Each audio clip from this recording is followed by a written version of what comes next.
Welcome to நம்ம நெல்லை சமையல். நம்ம இன்றைக்கி முட்டை குழம்பு தான் செய்ய போகிறோம். வாங்க எப்படி செய்யலாம்னு பார்க்கலாம். வாங்க வீடியோக்குள்ளே போகலாம்.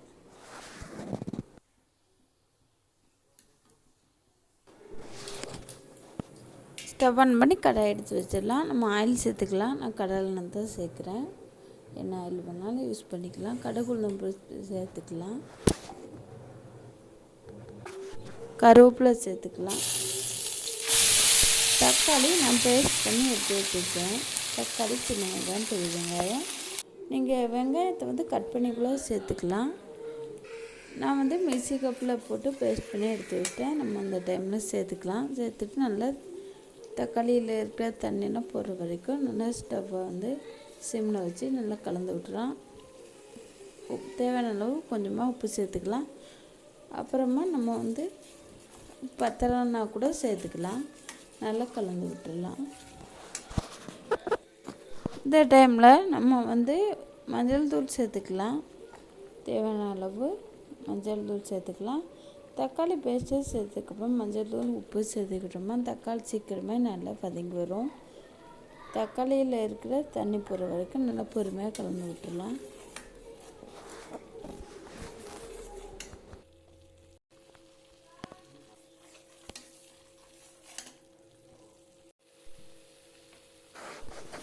தக்காளியில் இருக்கிற தண்ணியெல்லாம் கொஞ்சமாக போயிடுச்சு. நம்ம நல்லா பொறுமையாக கலந்து விட்டுடலாம்.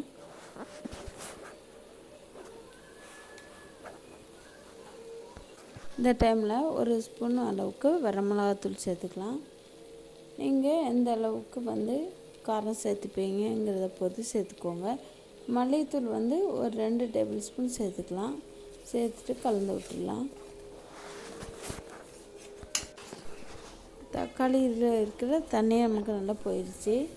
மசாலா தூளெல்லாம் இந்த சூட்லேயும் நல்லா வதங்கிடும். நம்ம இந்த டைமில் தக்காளி அரைச்சா மிக்ஸி ஜாரில் தண்ணி விட்டு ஒன்றா சேர்த்துக்கலாம். சேர்த்துட்டு நல்லா கலந்து விட்டுடலாம்.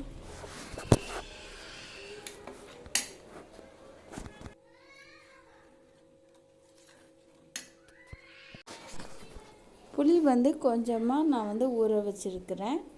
நம்ம மசாலா பொடியோட பச்சை வாசம்லாம் போனதும் நம்ம புளி கரைச்சிட்டு தண்ணி சேர்த்துக்கலாம். பாருங்கள், குழம்பும் நல்லா கொதி வர ஆரம்பிச்சிச்சு.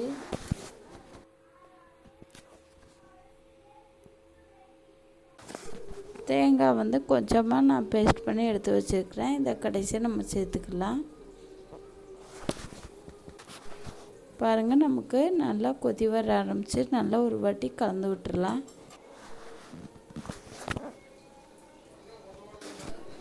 இந்த டைமில் நம்ம புளி தண்ணி சேர்த்துக்கலாம். கொஞ்சமாக நம்ம ஊற வச்சுருக்கோம் இல்லையா, நம்ம அதை கரைச்சிட்டு தண்ணி சேர்த்துக்கலாம்.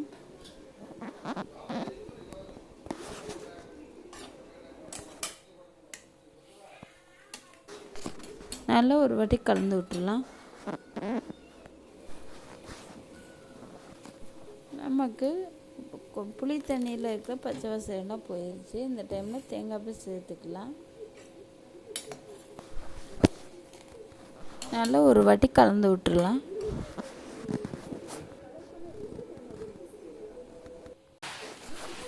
பாருங்கள், நமக்கு நல்லா கொதி வர ஆரம்பிச்சிச்சு. நல்லா திக்காக குழம்பு எண்ணெய் பிரிஞ்சு நம்ம முட்டையை உடச்சி சேர்த்துக்கலாம். நான் ஒரு 5 முட்டை எடுத்து வச்சுருக்கேன். உங்களுக்கு எந்த அளவுக்கு தேவையோ நீங்கள் சேர்த்துக்கலாம். நீங்கள் இதை விட குழம்பு அதிகமாகவோ கம்மியாகவோ செய்கிறப்போ அதோட பொருட்களை குட்டை குறைக்க செஞ்சுக்கோங்க. ஸ்டவ்வை சிம்மில் வச்சுட்டு முட்டையை உடச்சி ஊற்றிக்கலாம். பாருங்கள், ஸ்டவ்வை சிம்மில் வச்சுட்டு நான் முட்டையை உடச்சி ஊற்றிட்டேன். நான் அதை வீடியோவில் காட்டலை. பாருங்கள், குழம்பும் நமக்கு திக்காக இருக்குது.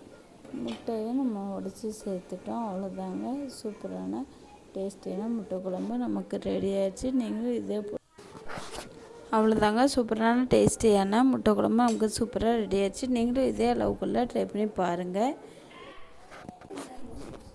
நம்ம நெல்லை சமையல் சேனலை சப்ஸ்கிரைப் பண்ணுங்கள், லைக் பண்ணுங்கள். நீங்களும் இதே அளவுக்குள்ளே ட்ரை பண்ணி பார்த்துட்டு எனக்கு கமெண்ட்டில் சொல்லுங்கள். நன்றி, வணக்கம்.